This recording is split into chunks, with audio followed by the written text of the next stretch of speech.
Pourquoi lorsque Jean-Baptiste présentait Jésus-Christ dans le Jourdain, il lui présenta comme étant un agneau? Bien-aimés dans les Seigneurs, vous devez comprendre que là, Jean-Baptiste était comme un prophète. Pourquoi? Parce que quand Jésus-Christ est venu, il y avait deux missions que Jésus-Christ devrait accomplir. La première mission, c'était d'abord mettre un terme au sacerdoce lévitique. Pourquoi je parle ainsi?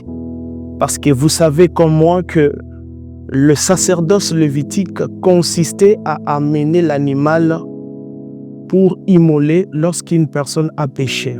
Et lorsqu'on immolait un agneau, un animal, c'est-à-dire l'animal prenait la place de l'homme et l'homme n'était plus pécheur.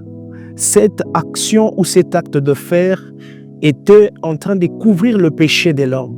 Alors lorsque Jésus est venu, Jean-Baptiste n'a pas présenté Jésus comme étant un humain, mais il l'a présenté comme étant un agneau. Ça veut dire c'est lui qui devrait mettre terme au sacerdoce lévitique et inaugurer un nouveau sacerdoce, les sacerdoces royales selon l'ordre de Melchisédek.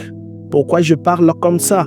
Bien-aimés, vous allez encore comprendre que lors de la naissance de Jésus-Christ, Jésus n'était pas né parmi les hommes, il est né dans les animaux, parmi les animaux.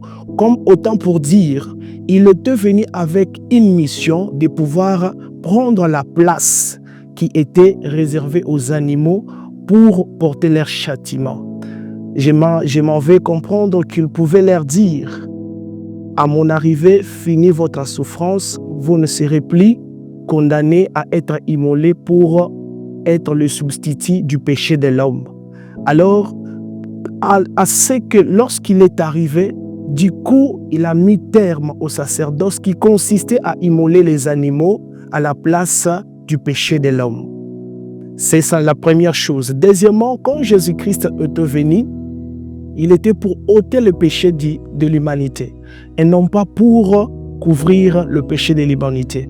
C'était pour ôter. Or, pour ôter le péché de l'humanité, Jésus-Christ devrait mourir.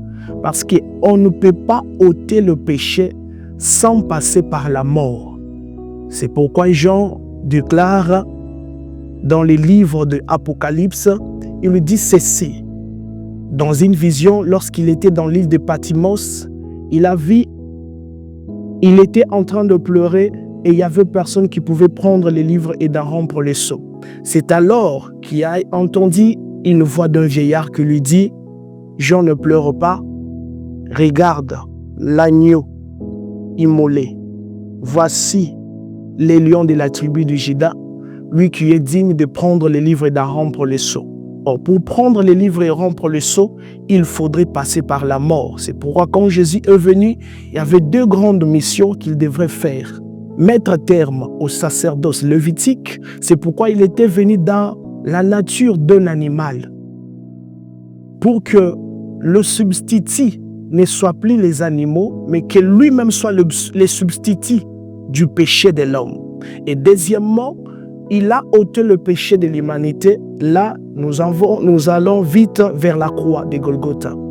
C'est-à-dire, quand Jean présentait Jésus, il a présenté non seulement la mission de Jésus, il a aussi présenté la nature prophétique que Jésus-Christ est venu avec pour restaurer l'humanité, pour sauver l'humanité du péché. Bien-aimés dans les Seigneurs, il y a le salut dans un autre nom que le nom de Jésus-Christ. C'est pourquoi je vous demande à travers cette vidéo, croyez en Jésus-Christ et vous serez sauvés.